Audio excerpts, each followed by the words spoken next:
Hello and welcome viewers, this is Sultan Fayaz Hussain and you are watching Sultan talks. नाजरीन, पाकिस्तान तहरीक इंसाफ के लिए आज बहुत बड़ी खुशखबरियां हैं और पाकिस्तान तहरीक इंसाफ के अहम रहनुमा जो हैं वो मैदान में वापस आ चुके हैं।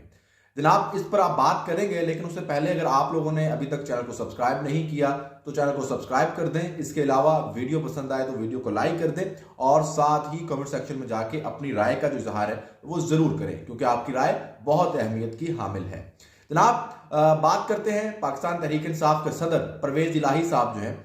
सबसे पहले उनकी इससे बाद और मजीद अहम रहनुमाओं की बात करेंगे जो वापस आए हैं। परवेज इलाही साहब जो हैं, इनके कागजात नामजदगी जो हैं मंजूर हो गए हैं। कागजात नामजदगी जो मुस्तरद हुए थे उनके खिलाफ इन्होंने अपील दायर की थी और इस अपील पर जो है वो आज समाअत हुई और समाअत जो है वो जस्टिस मंसूर अली शाह की सरबराही में 3 रुकनी बेंच ने की।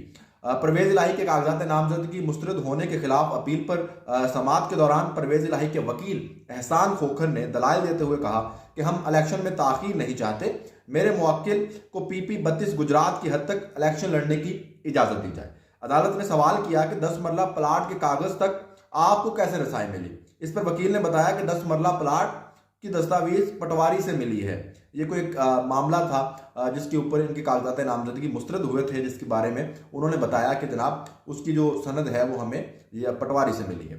उसके बाद जस्टिस अतर ने कहा कि क्या आप ये कहना चाहते हैं कि निगरान हुकूमत आपके कागजात नामजदगी मुस्तरद करने में मुलव्विस है। तो अदालत ने यह भी कहा कि वोटर को उनके हक राय दही से महरूम नहीं रखा जाना चाहिए। रिटर्निंग ऑफिसर का काम सहूलत पैदा करना है, ना कि इंतखाबात में रुकावट डालना। अजीब बात है कि एक ही सियासी जमात के साथ ये सब हो रहा है। इलेक्शन का मतलब लोगों की शमूलियत है, इन्हें बाहर निकालना नहीं। जस्टिस मंसूर ने कहा कि आर्टिकल 17 कहता है कि ठोस वजूहात के बगैर इलेक्शन से किसी को रोका नहीं जा सकता। आइन इंतखाबात के लिए डीफ्रेंचाइज नहीं इनफ्रेंचाइज करने की सहूलत देता है। अदालत ने परवेज इलाही की अपील मंजूर करते हुए कागजात नामजदगी मुस्तरद करने का फैसला कल अदम करार दे दिया और परवेज इलाही का नाम इंतखाबी निशान बैलेट पेपर पर छापने की हिदायत की। ताहम पीटीआई के सदर परवेज इलाही ने बाकी तमाम इंतखाबी हलकों से दस्तबरदारी इख्तियार कर ली है। अब वो सिर्फ गुजरात के हल्का PP 32 से जो है वो उम्मीदवार होंगे और आपको पता है पाकिस्तान तहरीक इंसाफ में वो शमूलियत इख्तियार कर चुके हैं और पाकिस्तान तहरीक इंसाफ के पास बल्ले का निशान नहीं है और तमाम आज़ाद उम्मीदवारों को जो है वो अलग-अलग से जो है वो निशानात अलॉट किए जा रहे हैं। तो अब परवेज इलाही साहब को भी एक इंतखाबी निशान जो है वो अलॉट किया जाएगा और उसके बाद वो फिर आज़ाद उम्मीदवार की हैसियत से मैदान में उतरेंगे, पाकिस्तान तहरीक इंसाफ के हिमायत याफ्ता आज़ाद उम्मीदवार की हैसियत से।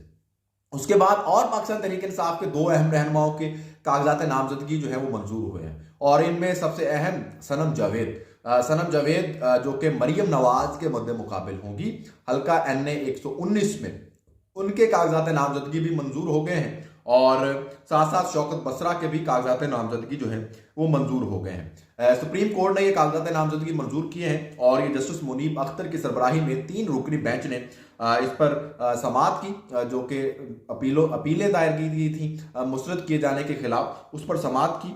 और पहले तो अदालत ने जो है वो इलेक्शन कमीशन के वकील को तैयारी का वक्त दिया, जिसके बाद अदालत ने DG लॉ इलेक्शन कमीशन की मसरूफियात के सबब समाअत जो है वो 2 बजे तक मुलतवी भी कर दी थी। लेकिन बाद में फिर सनम जावेद और जो शौकत बसरा हैं इनके वकीलों पर समाअत की। अदालत ने दोनों उम्मीदवारों के कागजात नामजदगी मुस्तरद करने के फैसले को कलअदम करार दिया और इलेक्शन लड़ने की जो है वो इजाजत दे दी। अब सनम जावेद जो है वो NA 119, 120 और PP 150 से इलेक्शन लड़ने की इजाजत जो है वो हासिल कर चुकी है और अब NA 119 में वो मरियम नवाज के जो है वो मद्दे मुकाबिल इलेक्शन लड़ेंगी और इनके जो है 8 फरवरी को इन हलकों में इलेक्शन के जो शेड्यूल हैं उनके मुताबिक इंतखाबात कराए जाने का हुक्म दिया गया है।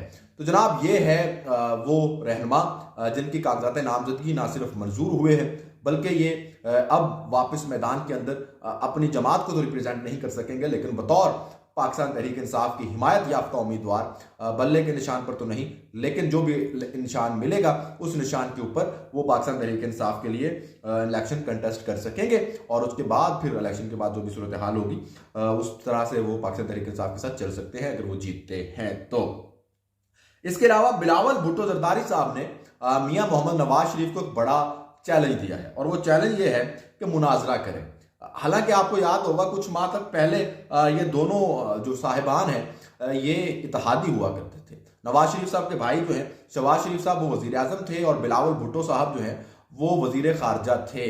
लेकिन अब बिलावल साहब आजकल जो है वो पंजाब के अंदर अपनी खोई हुई साख को बहाल करने के लिए बहुत ज़्यादा कोशिश कर रहे हैं और उसके लिए आसान सा टारगेट उन्होंने चूज़ किया है और वो ये है कि पाकिस्तान मुस्लिम लीग नवाज को टारगेट बनाया जाए और ख़ास तौर पर मियां नवाज शरीफ को टारगेट बनाया जाए और वहाँ से जो है वो मकबूलियत गेन की जाए। तो ये जो मामला है इस पर ये है कि बिलावल भुट्टो जरदारी ने मुस्लिम लीग कायद के जो कायद हैं मियां मोहम्मद नवाज शरीफ उनको इलेक्शन से पहले मुनाजरे की दावत दी है।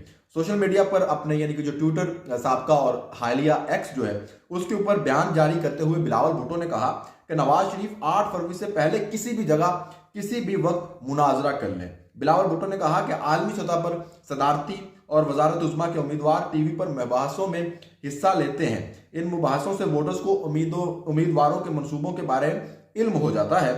और इससे कबल मुल्तान में भी पाकिस्तान पीपल्स पार्टी के चेयरमैन ने एक बार साबिक इत्तेहादी जमात मुस्लिम लीग नून को तनकीद का निशाना बनाया और कहा कि मईशत को नुकसान पहुंचा रहे हैं लेकिन खुश हैं कि चौथी बार वजीर आजम बन रहा हूं। ये मियां नवाज शरीफ को उन्होंने तंज किया कि चौथी बार वजीर आजम बन रहे हैं, हालांकि मुल्क के अंदर हालात खराब है, इसके बावजूद वो खुश हैं।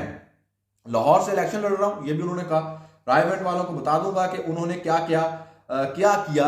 लाहौर में सोने की सड़कें और दूध की नहरें नहीं बह रही हैं। मुस्लिम लीग नून वाले लाहौर से मुताल्लिक गलत तासुर दे रहे हैं। लाहौर में भी सड़कें टूटी हुई है, अवाम महंगाई से तंग है। तो जनाब ये जब 16 माह तक आप इत्तेहादी थे मियां मोहम्मद नवाज शरीफ के और उनके भाई मियां मोहम्मद शहबाज शरीफ के, तो उस वक्त ये सब बातें आपको याद क्यों नहीं आई? तब आप उनके साथ क्यों बैठे? तब आप उनके साथ बैठ के ठीक है इत्तेहाद कर लिया, सब कुछ था, लेकिन इसके बावजूद तब आप इन मामलात पर बोले नहीं है। कम से कम आप आवाज तो उठा सकते थे, कोशिश तो कर सकते थे। अगर बेहतरी आती या ना आती वो एक अलग बात थी। अब आप कहते हैं जी कि हमारी फॉरेन पॉलिसी जो है उस पर काम देख लें तो वो बहुत बेहतर नजर आता है और बाकियों पर नजर नहीं आता। तो इससे आप जान छुड़वा नहीं सकते हैं क्योंकि आप सिर्फ वजारत खारजा की हद तक जो है वो इत्तेहादी नहीं थे, बल्कि पूरी जो हुकूमत है वो आप इत्तेहादी थे उसके, और इत्तेहाद करके ही ये हुकूमत जो है वो चल रही थी।